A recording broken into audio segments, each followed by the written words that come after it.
자, 망진을 조금 오랫동안 비웠습니다. 그리고 12경맥을 일단은 아주 기초적인 거, 유기적인 에너지를 이제 동영상으로 다 올려놨습니다. 천천히 이렇게 보시고 조금 개념을 좀 바꿔서 접근을 하셨으면 해요. 그리고 앞으로 이제 또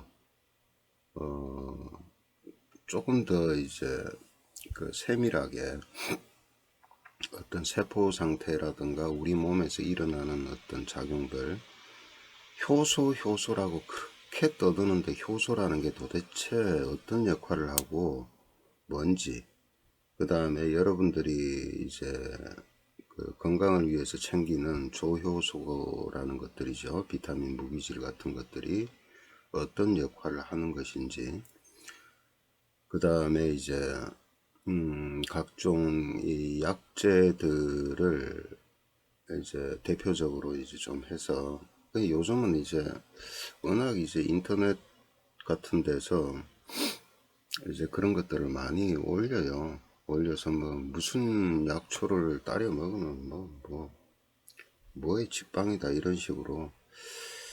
글쎄 이제 어쨌든 그런 것들을 하나씩 조금씩 정리를 하실 필요가 있고, 그 다음에 이 우리가 집에서 약초나 이런 것들을 이제 효소로 담죠.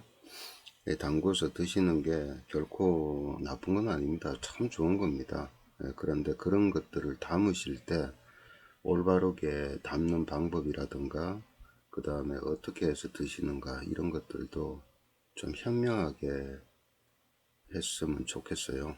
그래서 그런 것들을 이제 차근히 좀 올리고 난 다음에, 그 다음에 침이라는 것이 도대체 우리 몸에서 어떤 작용을 하는 건지, 그 다음에 뜸이 좋다 그러는데 뜸이라는 건 도대체 어떤 작용을 하는 건지, 그래서 뜸이라는 것을 옛날 어른들이 전해 줘 왔지만은 정말 몸에서 효과적으로 쓸 때는 어떤 방식으로 또 해야 되는 것들인지, 이런 것들도 좀 제대로 알고 하시는 게 좋지 않겠나.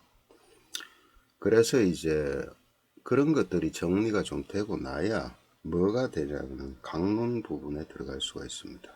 그 강론이라는 것은 실제로 이제 몸에서 어디 불편한 현상이 나타났을 때, 그리고 이거는 단발성의 질병들을 얘기하는 것이 아니에요. 예를 들어서 당뇨병이 오래됐다든가, 그 다음에 심장질환이 오래됐다든가, 그 다음에 뭐 관절염이 오래됐다, 만성두통이 오래돼서 뭐를 해도 안 듣더라, 뭐 여러가지 이런 것들 있죠. 그 다음에 암 환자가 됐는데, 또는 이제 주위에 암 환자가 있는데, 그분들이 이제 항암 치료나 수술이나 이런 걸 하면서 병원 치료를 병행하면서 반드시 어떤 걸 해야 되는 건지, 그런 것들에 대해서 이제 차근차근히 실질적인 어떤 그런 걸 이제 올리는 부분이 강론이에요. 그러다 보니까 그런 부분들은 또 사회 제도권에서 이제 또 말도 많죠. 예. 그게 일종의 어떻게 보면은 다 그런 건 아닌데, 어떤 분들은 이제 좀 컴플레인 아닌 컴플레인을 하시는 분들이 있어요. 특히나 이제 의료 계통에 계신 분들. 이제 그래서 그 강론 부분은 제가 이제 공개적으로 오픈을 해서 할 건지, 아니면 회원제로 따로 이제 제가 해 나갈 건지는 아직까지는 결정을 못 하고 있습니다.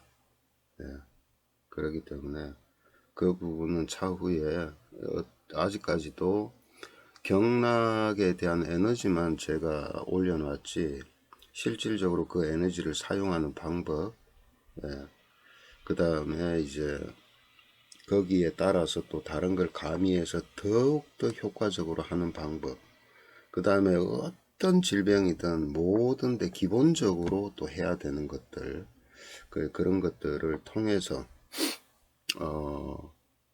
이제 그런 것들이 다 갖춰져야 돼요. 갖춰져야 돼요. 그러자면은 최소한 알아야 될 기본 지식 정도는 알고 있어야죠. 그죠? 그리고 그런 것들이 이렇더라 그러면 안 돼요. 예. 예를 들어서 이 세포가 하나가 있다고 칩시다. 우리 몸은 다 이 세포로 이루어져 있죠. 여기에 핵이 있고, 그 다음에 뭐 미토콘드리아가 있고, 그 다음에 리소솜이 있고, 뭐 소포체가 있고, 뭐 이런 식으로 쭉 이렇게 돼 있다면은 이 세포 하나에서 일어나는 일들이요, 단순한 게 아니에요. 단순한 게. 몸 전체에서 일어나는 일이나 세포 하나에서 일어나는 일들이나 어떤 과정들을 다 거치게 돼 있습니다. 그렇다고 해서 그걸 갖다가 우리가 무슨 의학 공부를 깊이 하는 것 같이 막 파고들어서 한다는 그런 뜻은 아니고요. 기본적인 것은 알아야 될 거 아니에요. 그죠? 그리고 이 세포 안에서 일어나는 거에도요, 경락의 육기작용이 다 여기에 간섭을 합니다. 예. 그 다음에 오행의 원리가 여기서 다 작동을 합니다. 그런 것들이 맞지가 않으면은 한의학은요, 동양의학은 아무런 근거가 없는 학문이에요. 예. 분명히 그러한 원리가 다 작동을 하고 있고, 또 그것을 제대로만 안다면은, 예를 들어서 족구름 간목경의 그 유기적인 기운인 고런풍 에너지를 증폭을 시켰을 때 도대체 어떤 일이 발생하느냐. 단순하게 근육에서만 발생하는 것이 아니고 여기 미토콘드리아에서 에너지 생산하는 그런 에너지를 높여주는 겁니다. 예. 세포 단위까지도 원자, 분자까지도 다 역할을 간섭을 하는 것이 경락의 에너지예요. 예. 그리고 한의학 하시는 분들 아시겠지만은 어떤 약재가 간경을 탄다 이렇게 했을 때 그 약재는요, 단순하게 간에만 작동하는 것이 아니고요, 근육에도 또 세포 단위의 마이토콘드리아까지도 그것이 다 작동한다는 원리를 이론적으로 확립이 되어 있어야 돼요. 예. 그러니까 그런 것들이 다 기반이 돼야만이 주장을 할 수가 있는 거고, 또 그게 돼야 뭐를 해요. 실전에서 써도 근거가 있잖아요. 그죠? 예. 깨놓고 얘기해서 극심한 아토피로 고생하는 사람요, 정말 쉽습니다. 정말. 예. 본인 말로는 뭐 안 가본 데가 없다고 다 그러는데, 뭐 대부분 그렇게들 얘기를 하는데, 정말 별거 아닌 것 같이 여겨지는 그런 어떤 것들. 그렇다고 해서 단순하게 더 만들어지는 것은 아니에요. 그렇게 했는데 그 오랫동안 고통받던 것들이 해결될 때 자기 눈으로 딱딱 보이니까요. 그런 데는 다 그런 근거가 있는 거예요. 네. 그러니까 그렇다고 해가지고 뭐 모든 것이 다 확 깨끗하게 해결이 된다 이런 뜻은 아닙니다. 아직도 계속해서 더욱더 많은 부분들을 경험을 해야 되고 쌓아가야 되고 그렇겠죠. 그렇겠지만은 어느 정도 이제 이 정도 같으면은 주변에서 주변에 계신 분들이, 특히나 이쪽 계통에 계신 분들이든 아니면 본인이든 아니면 가정적으로든 지인이든 그런 질병으로 고통받는 분들이 계시다면은 좋은 어떤 안내를 할 수 있는 그런 기반을 만든다 이렇게 생각하시면 되고요. 정말 제가 이렇게 지내면서 어떤 에서 딜레마가 있냐면은, 우리가 인체의 병리라든가 생리라든가 이것을 현대의학적, 그 다음에 동의학적 이런 것들로 다 해도요, 도저히 답을 못 찾는 경우가 있어요. 예. 정말 정말 이거는 원인을 모르겠다. 예. 증상, 나타나는 증상 보면은 이거는 무슨 증이라는 거는 분명한데, 거기에 적용을 했을 때 예를 들어서 100이라는 결과치가 나와야 되는데 20 정도밖에 안 나와요. 예. 이런 경우가 있어요. 예. 그런데 이상한 건요, 그 운기가 싹 지나잖아요. 지나면은 거짓말같이 100% 들어버립니다. 예, 이런 부분들은 어쩌면 자연에서 오는 그 어떤 에너지와 몸의 간섭 상태. 그리고 심지어는 어떤 생각까지 했냐면은, 야, 이래서 사람들이 무당을 찾는구나. 아, 그런 생각도 가져봅니다. 그렇다고 그렇게 해결될 문제는 아닌데, 사람들이 왜 그 무속인을 찾고, 그죠? 예, 그러는지 또 심정이 이해가기도 해요. 예, 그걸 운기병이라고 이렇게, 원래는 사음친구 요결도 그렇고, 사음친구 요결에도 그 천지 운기에 따른 그런 변화를 나타내 있습니다. 근데 그 운기에 처해 있다. 운기에 의해서 어떤 건강적으로 이제 간섭을 받는다. 이럴 경우에는요, 정말 난감합니다. 예. 그런데 이상한 거는 딱 견딜 만큼만 견디게 해요. 예. 그런데 그 과정 딱 넘어가잖아요. 그 온기가 딱 지나잖아요. 정말 그 요법이 귀신같이 들어요. 예. 그런 어떤 애매한 부분들이 있죠. 이런 것들은 솔직히 차차 계속해서 좀 더 이제 많은 연구도 필요하고 경험도 필요한 부분들인데, 그런 이외에는요, 이외에는 실질적으로 웬만한 요법들은 듣는데, 근데 또 이런 것도 있어요. 질병이 온 사람들, 이런 사람들은 또 운기의 간섭 영향이 오기 때문에 또 오는 거예요. 예, 오는 겁니다. 그래서 제가 꼭 드리고 싶은 말씀은 뭐냐면은, 어떤 한 질병이 나한테 나왔을 때는요, 금방 나타난 게 아닙니다. 오랜 세월 축적되는 거예요. 오랜 세월. 그렇다면 최소한은 우리가 이제 몸에서 변화가 일어나야 되겠죠. 그죠?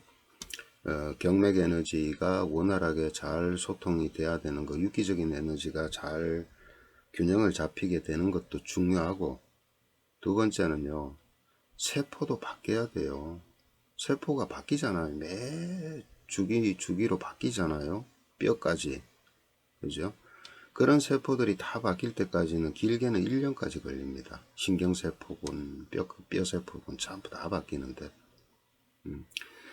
보통 4개월 단위로 바뀌죠. 예. 이 점막세포 같은 경우에는 가장 빠르게 3일에서 4일이면 바뀌지만은, 우리가 보통 체세포는 120일 정도로, 예, 그 다음에 뭐 6개월 걸리는 것도 있고 12개월 걸리는 것도 있고, 그러니까 1년쯤 지나면요, 내 몸은 새 몸이 될 수가 있다는 거예요. 예. 그래서 최소한은 3개월에서 6개월, 9개월, 12개월은 뭔가를 잡고 자신에게 정말 힘들게 하는 질병들을 정말 이제 뿌리부터 깨끗하게 좀 뭔가를 하려면은 그만큼의 시간이 걸리는 겁니다. 예.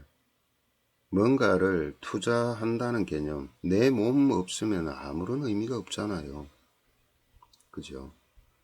근데 이제 그 질병을 얻은 당사자인 본인이 그걸 갖다가 잘 극복해 나가서 새로이 만들면 누가 덕입니까? 본인이 덕이죠. 근데